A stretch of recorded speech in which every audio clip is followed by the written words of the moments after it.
Every state has its own historical folklore or legends that it's famous for. Here in New Jersey, we have the most famous legend of all because we have the Jersey Devil. Today, we're going to talk about who exactly the Jersey Devil is and what is going on in the Pine Barrens, and I can't wait to share it with you. This is Monday Mornings with Mark. Hi, I'm your host, Mark J. Schmidt of RE/MAX Country and MoveMeMark.com, where I help you get the most out of the real estate market and your home. If you're new here, be sure to subscribe to our channel on YouTube and make sure you like us on Facebook so you don't miss out. I remember being a kid in elementary school, and one day in my class, we saw the TV was in our class and the VCR, and we're like, yeah, that means we're going to get to watch something.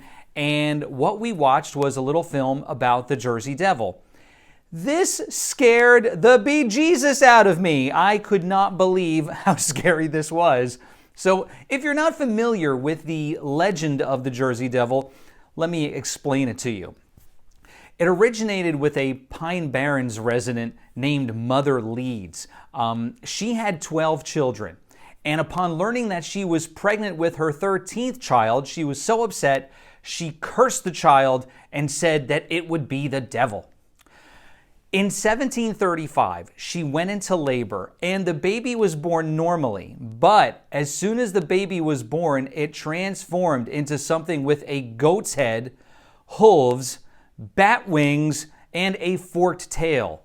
It immediately started beating everyone in the room and then flew up the chimney and escaped into the pines. So of course, as a child in elementary school hearing this, now you understand why I was so scared, because that is a scary proposition, that you've got this demon who was just born and is now running loose in New Jersey. Now, while the legend is terrifying, and modern sightings of the Jersey Devil have more to do with a particular hockey team, the true origins of the Jersey Devil have less to do with the supernatural and more to do with colonial-era political intrigue. Prior to the 1900s, the Jersey Devil was known as the Leeds Devil or the Devil of Leeds, either from the Leeds family or from the town of Leeds Point. So how did colonial-era political intrigue turn into the Jersey Devil? Well, to understand, let's back up a little bit. Starting in the 17th century, English Quakers had started settling in southern New Jersey in what is now known as the Pine Barrens area. Daniel Leeds was a Quaker who had settled in the area, and he was actually a pretty prominent citizen. He started publishing an almanac, and what he did was he started including astrological signs and symbols in his almanac. This did not go over well with his fellow Quakers because they considered these signs and symbols to be blasphemy. So they ordered that all of his almanacs that he had printed be destroyed. Well, this just upset Daniel Leeds, so what he did was he just kept printing them. Eventually, he left the Quakers and became an Anglican, describing the Quakers as anti-monarchist. Now, Daniel Leeds was a bit of a loyalist, meaning he was loyal to the British. Remember, New Jersey back then was still under British rule. Well, the Quakers were not loyal to the British, so they decided to brand Daniel Leeds as evil.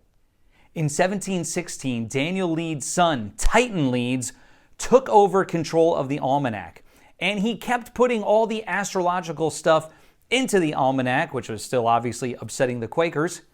But now he was competing with Benjamin Franklin's Poor Richard's Almanac. Now, if you know anything about Benjamin Franklin, he did not like competition, and he liked having a good time. Competition between the two almanacs grew, and in 1733, Benjamin Franklin satirically published astrological predictions that Titan Leeds would die in October of that year.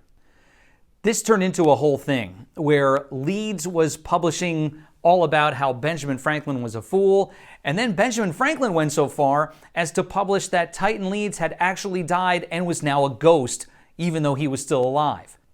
Daniel Leeds' blasphemous reputation, combined with Benjamin Franklin calling Titan Leeds a ghost, may have contributed to the legend of the Leeds Devil.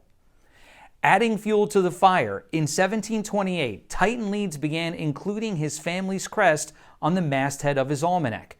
The crest depicted a wyvern, a bat-winged, dragon-like creature that stood on two legs. This definitely helped cement the legend of the Leeds Devil and contributed to the Leeds family's poor reputation. Now, the Leeds Devil wasn't actually called the Jersey Devil until the early 1900s, when strange things were being cited and people said it must be the Jersey Devil. Some people even tried cashing in on the craze, or the hysteria, with one museum claiming they had captured the Jersey Devil and charging people admission to come and see it.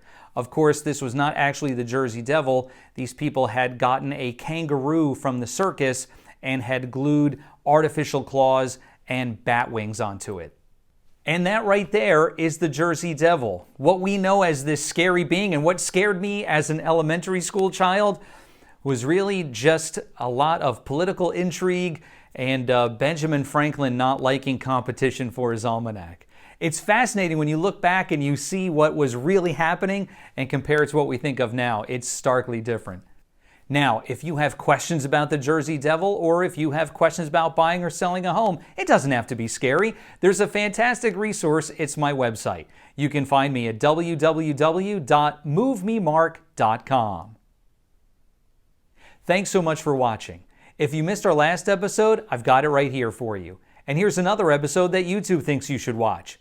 If you haven't subscribed yet, make sure you hit that circle and subscribe so you don't miss out. And I'll see you next week for more Monday Mornings with Mark. You have a great week.